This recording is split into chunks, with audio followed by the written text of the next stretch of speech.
Con la venia, excelentísimo señor presidente, excelentísimos e ilustrísimos señores académicos, excelentísimas e ilustrísimas autoridades, familia, amigos, señoras y señores. Para mí constituye un privilegio y un honor tener la oportunidad de dirigirme a tan distinguida audiencia para proceder a la lectura de mi discurso de ingreso en esta ilustre institución, deseando, en primer lugar, expresar mi más sincero agradecimiento a su Junta por haberme dado esta oportunidad. Este discurso que voy a leer a continuación culmina una etapa de mi vida profesional dedicada al estudio del mar y la costa, con especial dedicación al Estrecho de Gibraltar, donde tuve el honor de dirigir la obra del primer enlace fijo Europa-África, el tramo submarino del gasoducto del Magreb. Quiero expresar mi gratitud a todas aquellas personas que a lo largo de mi dilatada vida profesional me han apoyado, así como a mi esposa e hijos. El Estrecho de Gibraltar se localiza en el paralelo 36 grados norte, que define un importante eje de desarrollo de la civilización,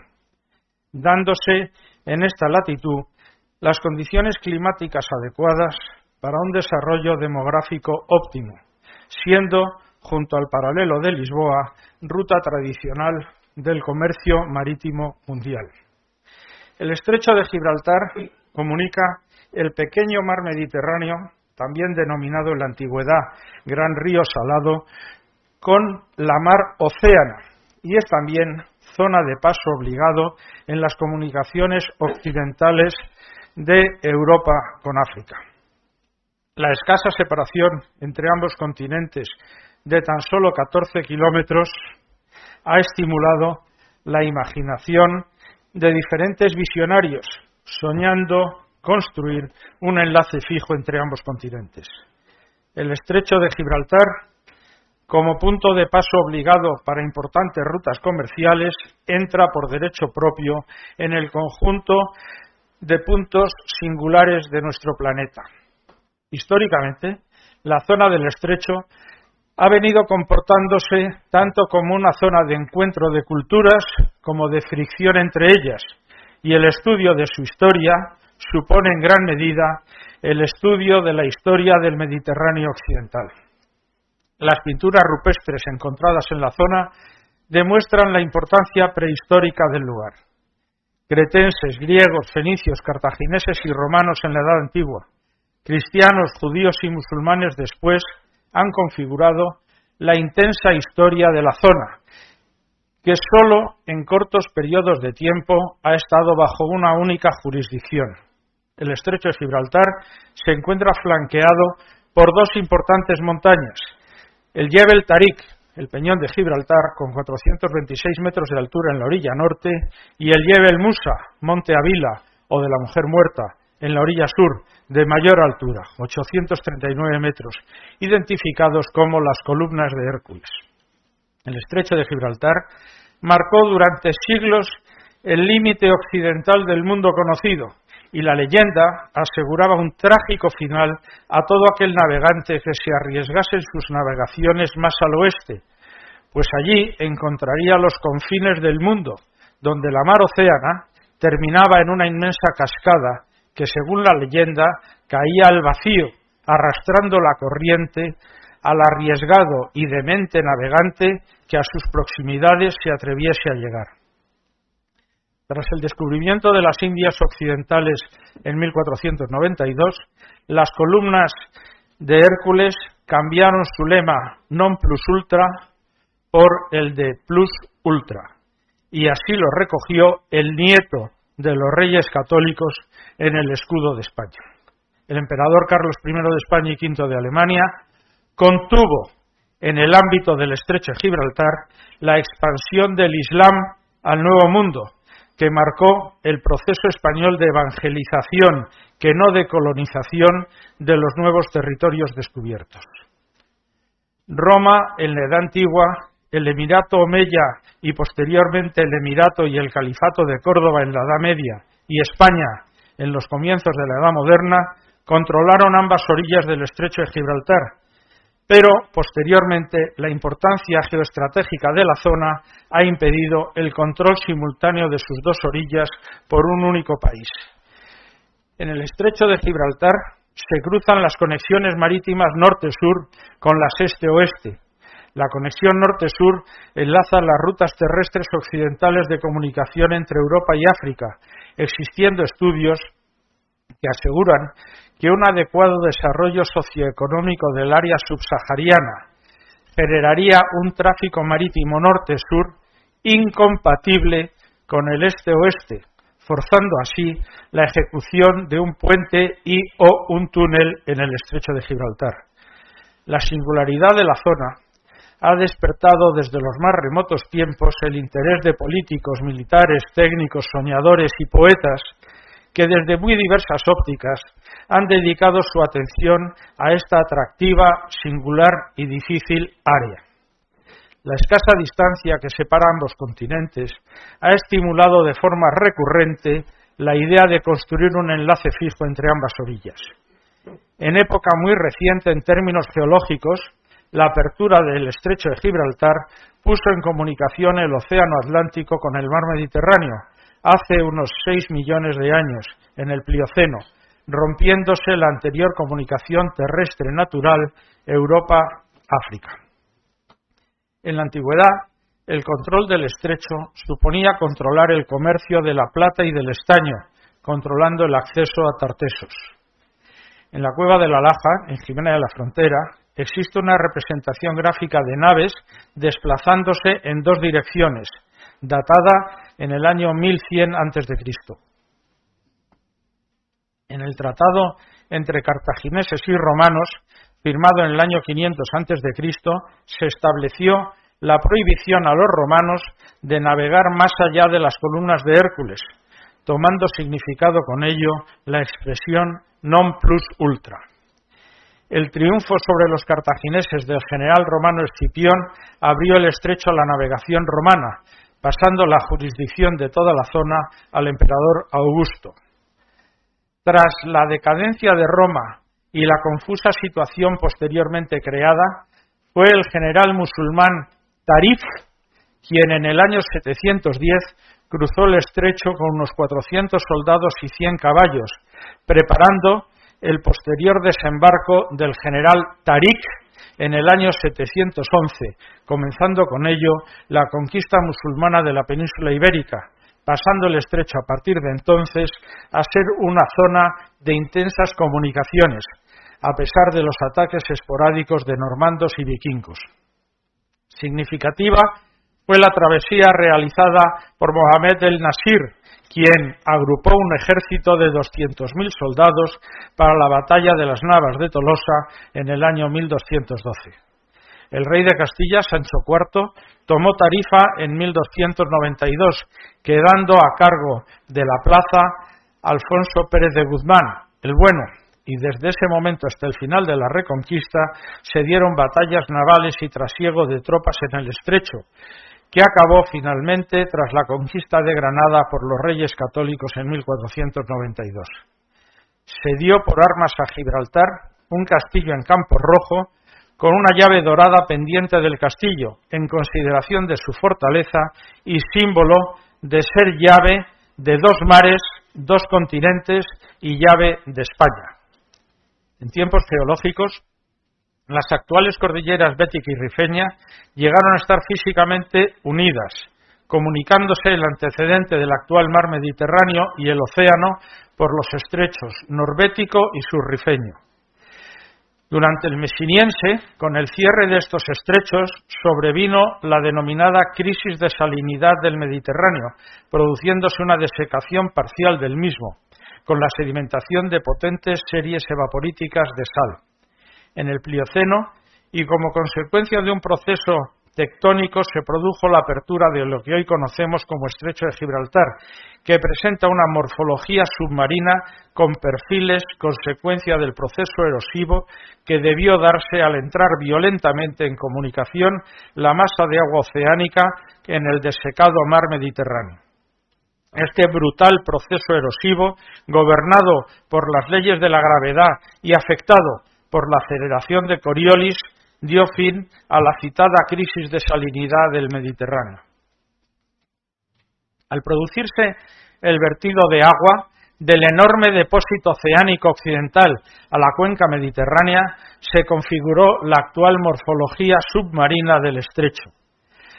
La boca oriental del estrecho es la más profunda, frisando los 1000 metros de profundidad frente al peñón de Gibraltar.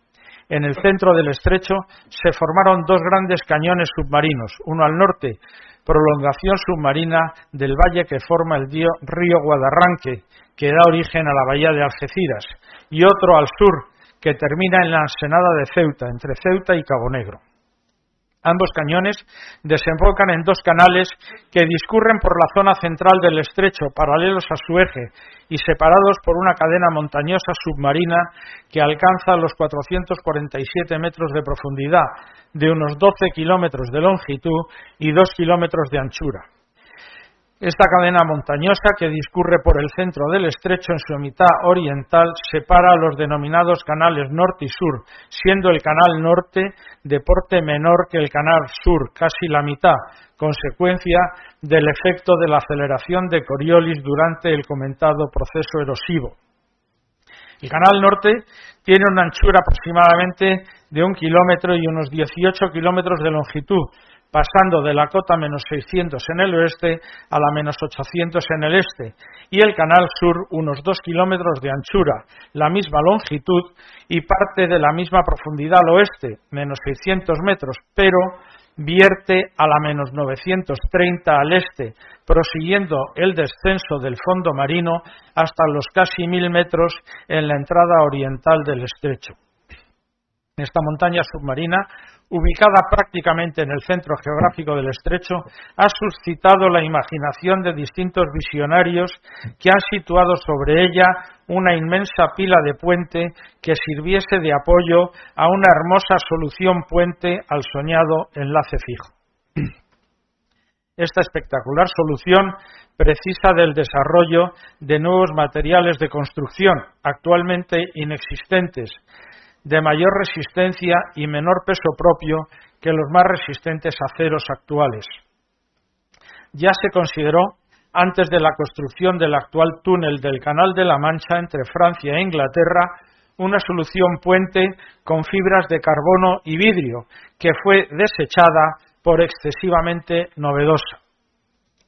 Existe otra zona de paso entre ambas orillas que no es la de mínima distancia, en la boca occidental, donde puede cruzarse el estrecho sin superar los 400 metros de profundidad, con una longitud de unos 32 kilómetros y suaves pendientes, la utilizada para el tendido del tramo submarino del gasoducto del Magreb. La morfología submarina del estrecho, junto a los condicionantes geológicos, definen actualmente las posibles soluciones ingenieriles a los diferentes tipos de enlaces posibles: cables, tubos, puentes, túneles. La historia geológica en la zona del estrecho se considera comienza con la sedimentación de las rocas que actualmente afloran y que empezó hace unos 200 millones de años y continuó hasta hace unos 20 millones de años. En el Mioceno, hace unos 15 millones de años, se produjo el primer estado de tectonización y por efecto de una torsión en planta de los mantos comenzó a esbozarse el actual Arco de Gibraltar. Son muchos los autores y libros de geología que erróneamente sitúan al estrecho de Gibraltar como límite entre dos placas tectónicas, la europea y la africana, dibujando erróneamente la falla de Gibraltar, dibujo este que busca dar una prolongación a la falla de las Azores. Hoy podemos afirmar con rotundidad la falsedad de este extendido y muy documentado error. La sismicidad de la zona y la identidad de las formaciones geológicas de ambas orillas permiten asegurar la pertenencia a una misma subplaca de ambas orillas. La orientación geomorfológica del estrecho de Gibraltar es suroeste-noreste, coincidiendo con la línea imaginaria Canarias-Baleares. En relación a la compleja geología del estrecho de Gibraltar, resulta obligado hacer una mención especial a don Manuel Esteras Martín, que en paz descanse, distinguidísimo geólogo que dedicó los últimos 20 años de su vida al estudio de la compleja geología del estrecho, llegando a ser reconocido internacionalmente como la máxima autoridad científica en el conocimiento de la compleja geología del estrecho de Gibraltar. A la compleja geología del estrecho se une una compleja tectónica, agravada por el confusionismo científico creado por el grave error en la localización de la mal llamada falla Azores-Gibraltar. El estudio de la sismicidad de la zona confirma la inexistencia en el estrecho de la falla Azores-Gibraltar, alejando de la zona el encuentro de primer orden entre las placas tectónicas europea y africana. Del análisis de los datos proporcionados por las redes sísmicas instaladas en tierra y en el propio lecho marino, se deduce claramente la inexistencia de una sismicidad importante en el propio estrecho de Gibraltar. El análisis gravimétrico del estrecho muestra un gradiente gravimétrico más fuerte hacia el este que hacia el oeste, confirmando ello que la corteza terrestre se encuentra más distorsionada del lado mediterráneo que del Atlántico. Las anomalías de Bouguer siguen el curso general del arco de Gibraltar. La gravimetría del estrecho muestra que las anomalías aire libre, como suele ser habitual, se correlacionan con la morfología del estrecho. El campo magnético de la zona, tras las campañas de medida específicas realizadas, se caracteriza por ser bastante uniforme, salvo en la salida de la base naval militar de Gibraltar, donde las fuertes anomalías magnéticas detectadas, con toda probabilidad, se deben a causas antrópicas. Frente a esta normalidad gravimétrica y magnética del estrecho, cabe significar la singularidad meteorológica y oceanográfica de la zona. El estrecho se distingue por reinar en él de forma exagerada los vientos del oeste y del este, siendo también frecuentes,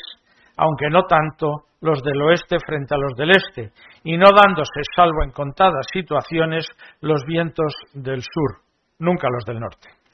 El clima de la zona puede clasificarse como clima mediterráneo interior, donde las situaciones anticiclónicas predominan sobre las de tipo ciclónico, con alta insolación y humedad relativa, precipitaciones escasas y frecuente aparición de niebla en la zona este del estrecho, principalmente en el mes de agosto. Del análisis de los datos del oleaje en el estrecho de Gibraltar medidos y de las previsiones de oleaje realizadas por la profesora doctora doña María del Carmen Palomino Monzón en su tesis doctoral, se concluye que en el estrecho se da frecuentemente la superposición de una situación de sí, mar naciente, provocado por el viento local de levante o de poniente, con un swell, mar de fondo o oleaje maduro, a veces de levante, a veces de poniente, lo que origina espectros de oleaje característicos con dos máximos bien definidos, correspondientes a la concentración de energía en los cortos periodos característicos del mar naciente y en los largos del mar de fondo, dándose un mayor contenido energético en la zona oeste y una destacada variación estacional. Podemos afirmar que las corrientes marinas y el juego de mareas en el estrecho de Gibraltar son realmente singulares, complejas y dinámicas, llegándose a dar en superficie corrientes superiores a los 6 nudos. La morfología del estrecho controla los flujos de agua atlántica y mediterránea que se dan en la zona, y estos definen la salinidad del mar Mediterráneo, por lo que una variación en la morfología del estrecho supondría una variación de la salinidad en el conjunto del mar Mediterráneo. Las aportaciones de agua dulce que al Mediterráneo hacen los ríos que en él desembocan son menores que el agua evaporada por la insolación de la superficie de este mar,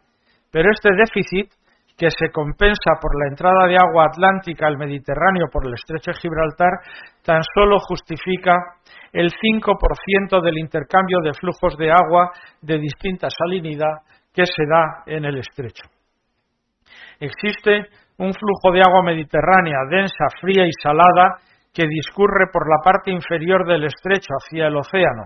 y un flujo de agua atlántica de menor salinidad que entra al Mediterráneo en superficie. Ambos flujos están afectados por las mareas, que encuentran en el estrecho la superficie de continuidad entre masas de agua que oscilan de forma muy diferente, la marea del Mediterráneo occidental y la oscilación en la boca occidental del estrecho de la marea atlántica, así como por la aceleración de Coriolis debida a la rotación de la Tierra. Al igual que en la superficie de contacto entre el fluido agua de mar y el fluido aire atmosférico se produce un intercambio de energías que da origen al denominado oleaje, en la superficie de contacto entre las masas de agua atlántica y mediterránea se producen olas que dan origen a ondas internas. El desconocimiento de estas olas en las aguas intermedias del estrecho ha provocado algún accidente de submarinos de la entonces Unión de Repúblicas Socialistas Soviéticas, que precisamente, debido a las fuertes corrientes del estrecho, se posicionaban navegando debajo de un pesquero que les servía de referencia,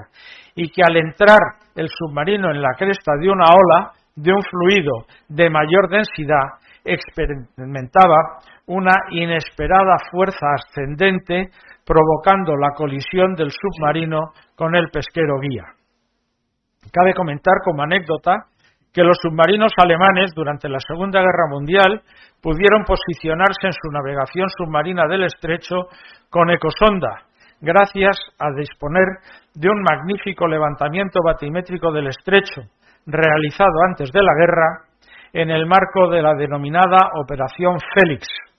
Este levantamiento batimétrico no fue superado hasta los realizados en el marco de los trabajos de cooperación hispano-marroquí con motivo de los estudios del enlace fijo Europa-África a través del estrecho de Gibraltar. Los aliados pudieron navegar con observaciones desde periscopio al no tener baterías de costa hostiles en la zona. Se da un curioso efecto en algunos momentos a lo largo de la zona del meridiano 5 grados 45 minutos oeste, donde las aguas del estrecho parecen hervir,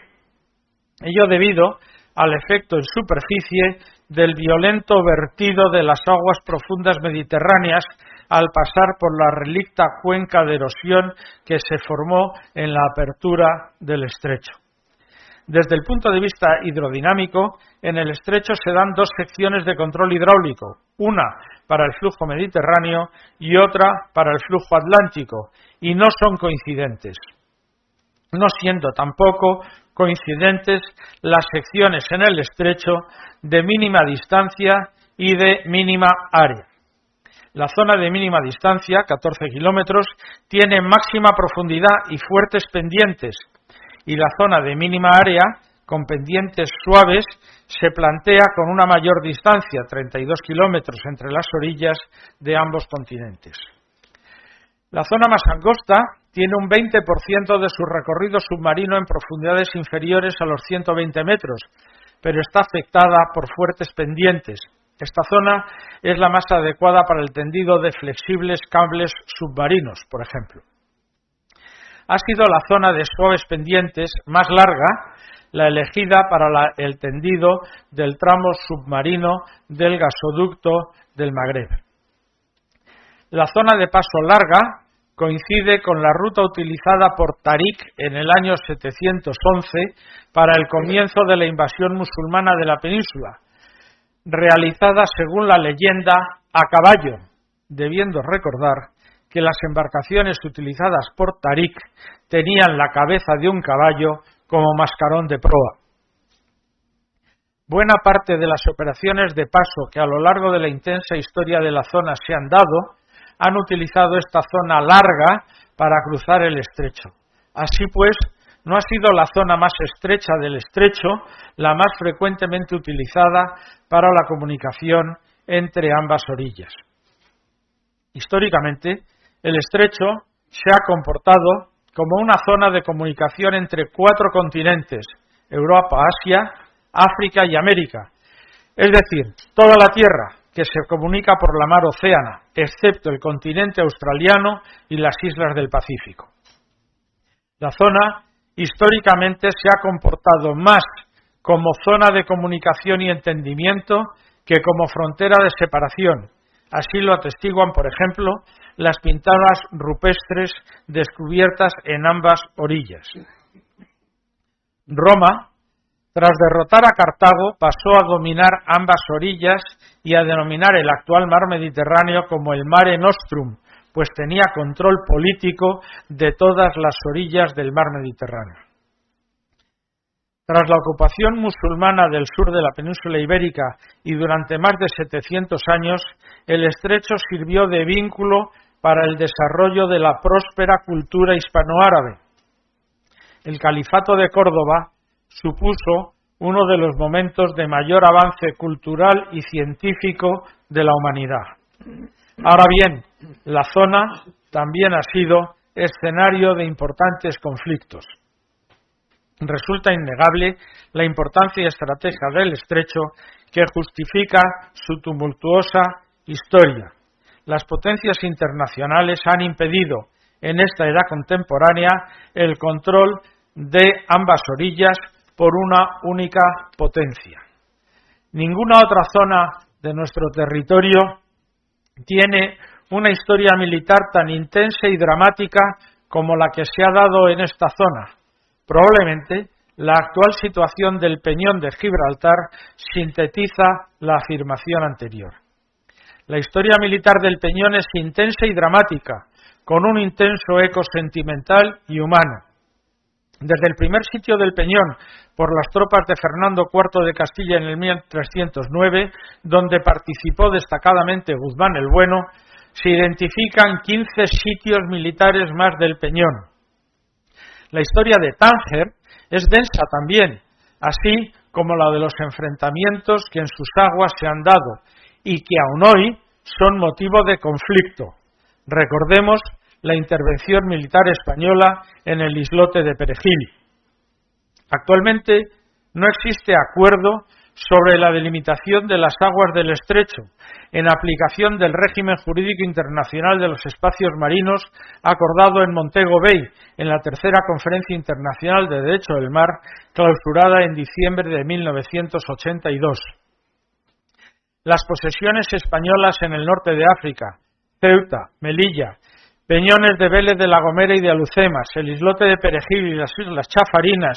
cerca estas últimas de la frontera entre Marruecos y Argelia, así como la isla de Alborán, proyectan y definen aguas territoriales españolas que Marruecos no reconoce. España no puede reconocer, por ser contrario a lo establecido en la Convención de las Naciones Unidas sobre el Derecho del Mar, la propuesta marroquí de delimitación de líneas de base recta en la orilla sur del estrecho de Gibraltar. En la orilla norte también hay dificultades. España no reconoce aguas territoriales al Peñón de Gibraltar, pero al mismo tiempo la necesidad de permitir el acceso de buques de guerra ingleses a la base naval militar de Gibraltar impide a España la delimitación de lo que sería una razonable línea de base recta entre Punta Europa y Punta Carnero. Cabe comentar que la construcción del puerto de Beni Enzar, Nador, junto al puerto de Melilla, que no fue objetada por España, ha dado lugar a una curiosa situación, al haberse permitido la construcción de un dique rompeolas marroquí en aguas territoriales españolas, que debe entenderse como un gesto de cooperación y buena voluntad de España con Marruecos. podemos decir, sin temor a equivocarnos, que las infraestructuras de transporte contribuyen al entendimiento y son obras de paz que generan riqueza, tanto mayor cuanto mayor son las diferencias de renta entre las sociedades que la infraestructura de transporte pone en comunicación. A lo largo de la historia, el estrecho se ha comportado unas veces como puente, coincidiendo con periodos de prosperidad, y otras como foso, generando periodos de tinieblas y conflictos. La internacionalización y globalización del comercio mundial ha ido incrementando el valor geoestratégico y político del estrecho, siendo incuestionable su importante papel en la actualidad, en el tránsito de mercancías entre Asia, Europa y América, estando pendiente de desarrollarse su papel en el comercio África subsahariana, Europa, pues actualmente los tráficos norte-sur son mayoritariamente con Marruecos y Argelia, aunque su potencial de crecimiento es asombrosamente enorme. Existen dos grandes ejes de transporte a desarrollar en África, en beneficio indiscutible de Marruecos y España, históricamente muy vinculados al estrecho de Gibraltar. Estos son el gran eje de transporte que funcionó en el pasado y se desarrollará en el futuro a lo largo de la orilla sur del Mediterráneo, norte de África, desde Jerusalén, pasando por el Cairo, Alejandría, Bengasi, Trípoli, Túnez, Argel, Melilla, Nador, hasta Tánger, en sentido este-oeste. Y el otro gran eje pendiente de desarrollar en dirección norte-sur por la costa occidental africana, uniendo Bata, Lagos, Dakar, Nuakchot, Dakhla, El Aaiún, Tarfaya, Ifni, Agadir, Casablanca, Rabat y Tánger, eje que encontraría su prolongación en Europa en el eje Algeciras, Madrid, París, Bruselas. Este eje europeo es el eje conjugado pendiente de desarrollar al gran eje existente de transporte y desarrollo económico de Europa, que discurre a lo largo de las orillas de los ríos Rin y Danubio, conectando el Canal de la Mancha con el Mar Negro. Recordemos el trazado del mítico ferrocarril Orient Express, comunicando Londres con Estambul, siendo una antigua aspiración de los presidentes de los ferrocarriles marroquíes, la ONCF, el establecimiento del ferrocarril Rabat, Tánger, Madrid, París, Bruselas. Hay que significar la reciente puesta en servicio de la primera línea ferroviaria africana de alta velocidad que une Casablanca, Rabat y Tánger, y que debiera aspirar a llegar a conectarse con un buque rápido con el ferrocarril de alta velocidad en España, Málaga-Madrid. El establecimiento del ferrocarril Rabat-Madrid-París no implica introducir vagones ni locomotoras en un barco para cruzar el estrecho, ni tampoco es necesario el soñado túnel del estrecho. En acertada aspiración de la ONCF, se trataría simplemente de vender conjuntamente los billetes ferroviarios de ambos países y el del buque ferry, con un notable beneficio para los usuarios. Este tipo de actuaciones entran dentro de un amplio concepto de puente, entendiendo este como vocación de entendimiento y relación. Este concepto de puente no precisa la construcción de pilas, cables de sustentación y tableros que lo conformen físicamente. Dado que un puente sin tráfico podemos calificarlo como una maqueta de un puente a escala 1:1. Concluimos que lo fundamental de un puente de comunicación es la voluntad de entendimiento, la existencia de diálogo y relación, debiendo considerarse la infraestructura física simplemente como una obra que facilita ese entendimiento y la comunicación entre personas diversas, culminando la infraestructura todo el proceso de entendimiento. La escasa distancia que separa los continentes europeo y africano en el estrecho de Gibraltar, ha estimulado a lo largo de la historia el sueño de construir una infraestructura de comunicación, habiéndose planteado diversos tipos de puentes con apoyos fijos o flotantes y con diferentes longitudes de tablero entre apoyos, túneles excavados o apoyados en el fondo, de dos galerías simples, comunicadas, o de galerías dobles o múltiples, incluso muros de cerramiento, presas. Entre las soluciones tipo puente, la del profesor ingeniero de Caminos, Canales y Puertos, que fue ministro de Obras Públicas, don Alfonso Peña Beth, obtuvo gran difusión, llegando a construirse una maqueta del puente propuesto. El general don Carlos Ibáñez de Ibero, primer marqués de Mulhacén, promotor de la geodesia en España, primer director del Instituto Nacional Geográfico de España y responsable, junto al coronel François Perrier, del primer enlace geodésico entre Europa y África, fue autor de un anteproyecto de túnel excavado bajo el estrecho de Gibraltar.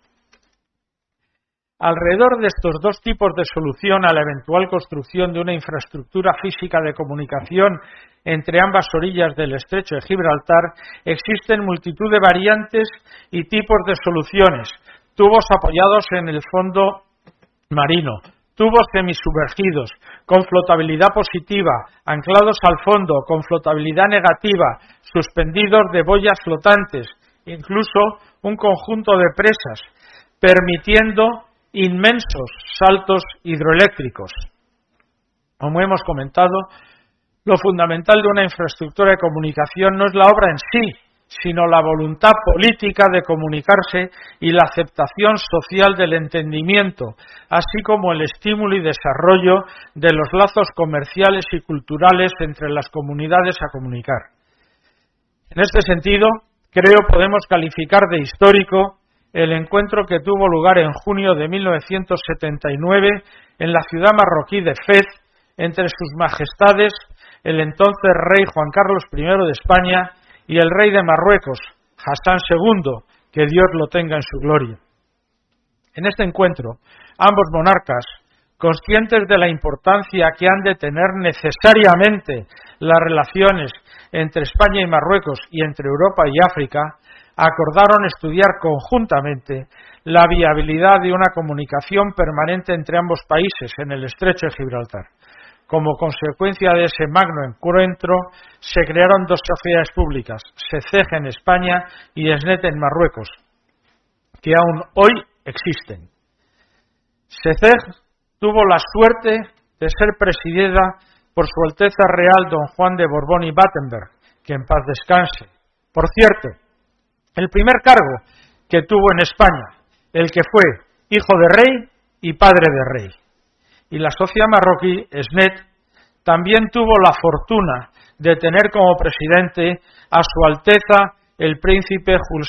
Moulay Hassan Ben Mehdi, que en paz descanse, primo de Su Majestad el Rey Hassan II y presidente del Banco Nacional de Marruecos, entre otros importantes y merecidos cargos.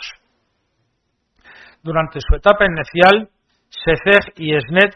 sentaron unas sólidas bases de estrecha cooperación entre ellas y con otras instituciones técnicas y científicas, tanto de España y Marruecos como de otros países, que han permitido su supervivencia durante más de 40 años.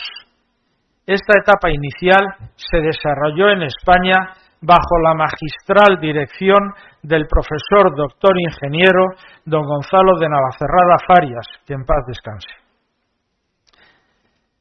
Tras su fallecimiento, los presidentes de SECEG y SNET fueron sustituidos por los entonces príncipes y hoy reyes Felipe VI en España y Mohamed VI en Marruecos, aunque por diversas razones estos presidentes nunca llegaron a reunirse en el marco del proyecto de enlace fijo Europa-África. El proyecto de enlace fijo, que se mantiene vivo con especial atención a la ejecución de un posible túnel, se ha visto complementado con otras muchas acciones de cooperación entre España y Marruecos, como por ejemplo la conexión eléctrica o el tendido de la tubería submarina del gasoducto del Magreb, obra esta última que tuve el privilegio de dirigir, como ya comenté. Desde el año 1968, España se venía abasteciendo de gas natural en estado líquido a menos 164 grados, ubicándose en el puerto de Barcelona la primera instalación de recepción de gas natural licuado, siendo Argelia una de las principales fuentes de suministro de gas a España, recientemente de actualidad, por los problemas derivados del cambio de posición del gobierno de España respecto de la antigua provincia del Sahara español. En el marco de las relaciones entre España y Marruecos se planteó la posibilidad de complementar las importaciones de gas natural en estado líquido por barco con el abastecimiento de gas en estado gaseoso, y ha estado funcionando durante los últimos 25 años, estando actualmente en cuestión el futuro de esta tubería. El profundo conocimiento del Estrecho de Gibraltar logrado con motivo de los trabajos de cooperación entre instituciones científicas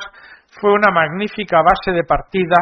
para, tras los acuerdos políticos entre Marruecos y Argelia, plantear la llegada de gas a España por tubería en estado gaseoso desde los pozos argelinos de Hassi R'Mel vía Oujda y Tánger. El cruce submarino del Estrecho de Gibraltar se planteaba como la mayor dificultad de esta obra, llegándose incluso a plantear la viabilidad de la misma, por lo que se decidió realizar en primer lugar el tendido submarino del gasoducto y, una vez comprobada su integridad física, proceder a la construcción de los tramos terrestres Tánger, Hassi R'Mel en la orilla sur y Tarifa, Córdoba, Badajoz, Portugal en la orilla norte. El tramo submarino del Magreb se consideró como el más complejo de todos los gasoductos sumergidos realizados hasta la fecha en el mundo, y ello debido a la compleja topografía submarina del estrecho, las fuertes corrientes y el importante tráfico marítimo del estrecho. La solución propuesta y ejecutada consistió en el tendido de dos tubos de 22 pulgadas, apoyados en el fondo marino, con una longitud total de unos 45 kilómetros y una profundidad máxima de 378 metros, siendo impulsado el gas a 155 bares desde una estación de compresión situada en Tánger. Tras las fiestas de la Navidad del año 1994, quedó concluido el tendido submarino de ambas tuberías de 22 pulgadas tras tan solo 40 días de trabajos en mar. En 1995 se completaron los 534 kilómetros desde Zahara de los Atunes hasta Badajoz, en la frontera con Portugal. Y en 1996 se completaron los 1070 kilómetros que conectan los yacimientos argelinos de Hassi R'Mel con las cuevas de Hércules en Tánger. El conjunto de la obra se proyectó y construyó para una vida útil de 25 años, que acaban de cumplirse, aunque la obra permite ampliar los años de explotación de la misma, encontrándose actualmente paralizado el funcionamiento de este gasoducto por falta de acuerdo entre los gobiernos marroquí y argelino. Posteriormente a la realización de la obra del gasoducto comentada y cuando se dispuso de tecnología para el tendido en J de tuberías submarinas, se realizó el gasoducto directo Argelia-Almería, sin pasar por Marruecos, evitando el peaje correspondiente.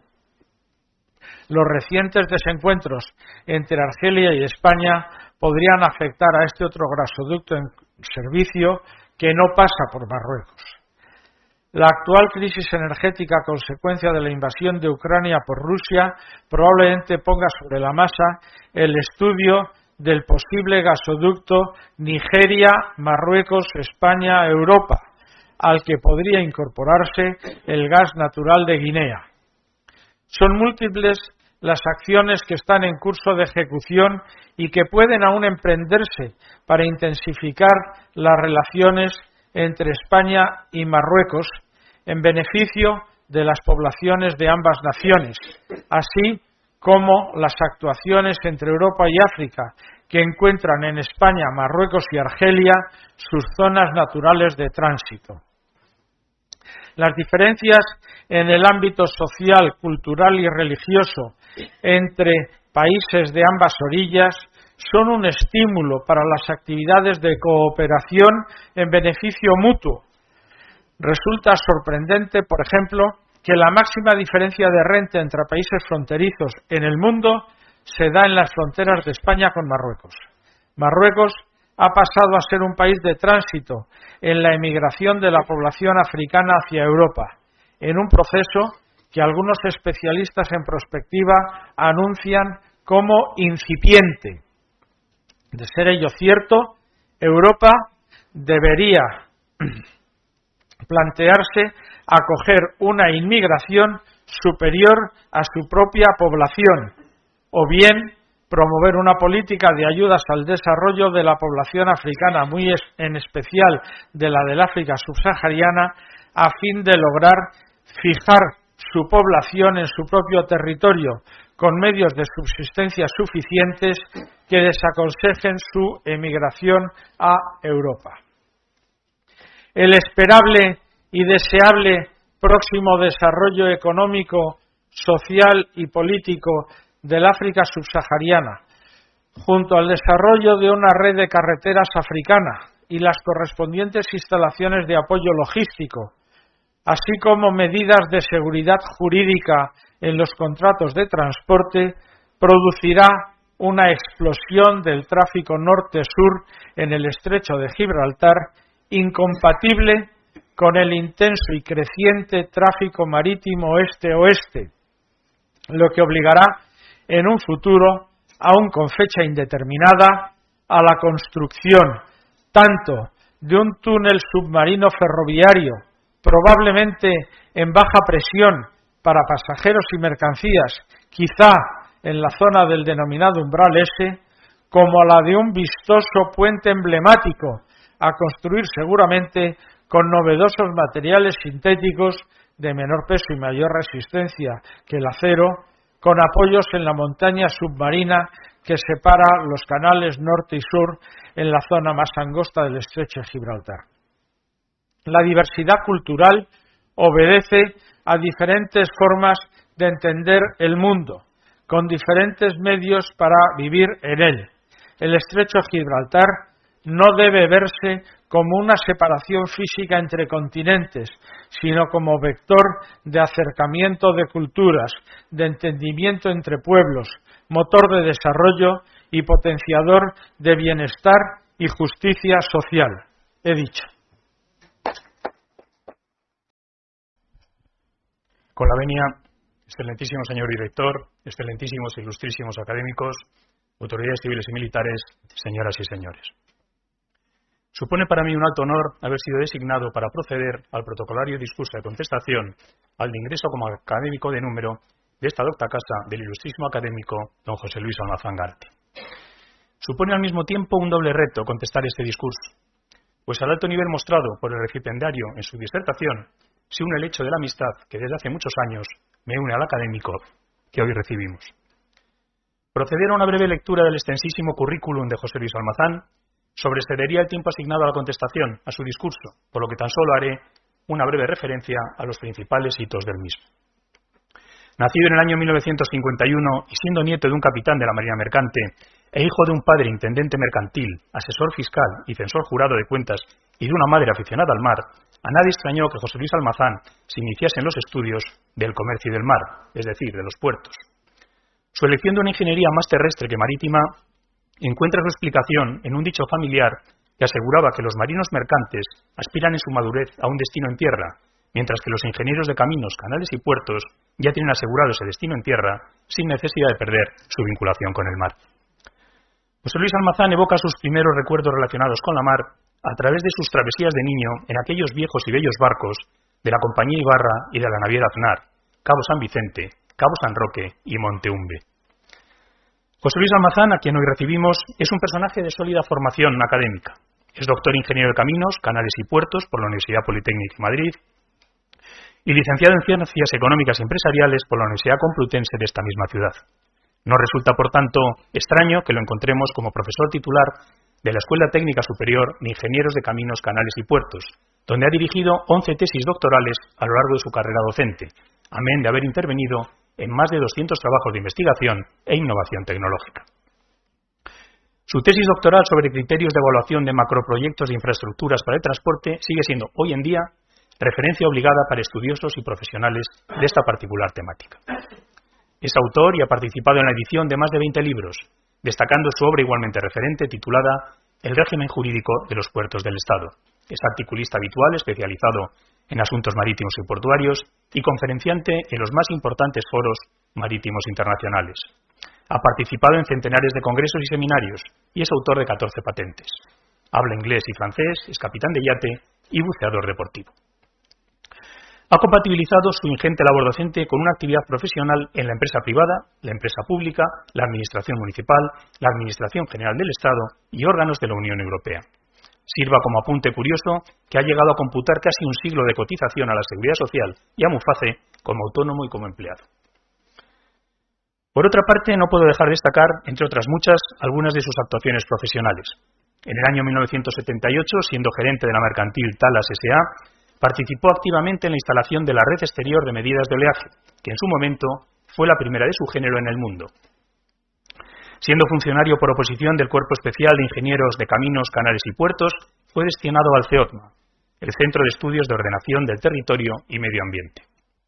En este organismo, José Luis Almazán fue el padre intelectual del Plan Especial de Infraestructuras de las playas de Levante de Barcelona, reconvirtiendo aquel estercolero, comprendido entre los ríos Besós y Llobregat, en privilegiada y saneada ubicación para la Villa Olímpica, abriéndose así definitivamente Barcelona al mar.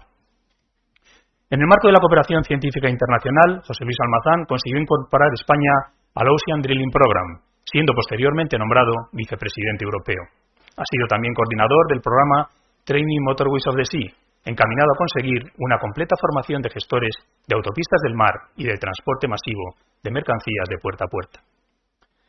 Posteriormente impulsó proyectos de remodelación en la planta regasificadora de Barcelona, primera en Europa, y redactó para Puertos del Estado las normas para las operaciones de bunkering con gas natural licuado.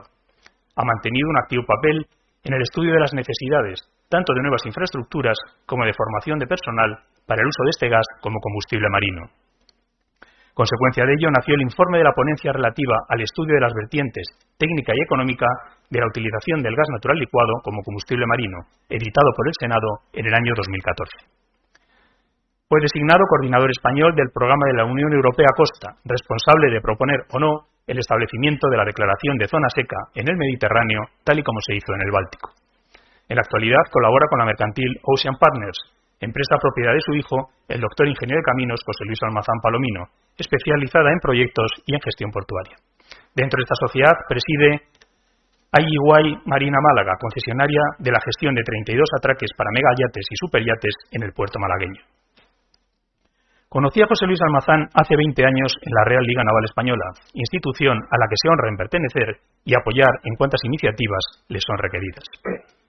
La primera sensación que recuerdo de aquel encuentro fue la bonomía y la calidez que transmite su hablar pausado y reflexivo, algo que todos hemos podido comprobar hoy en directo.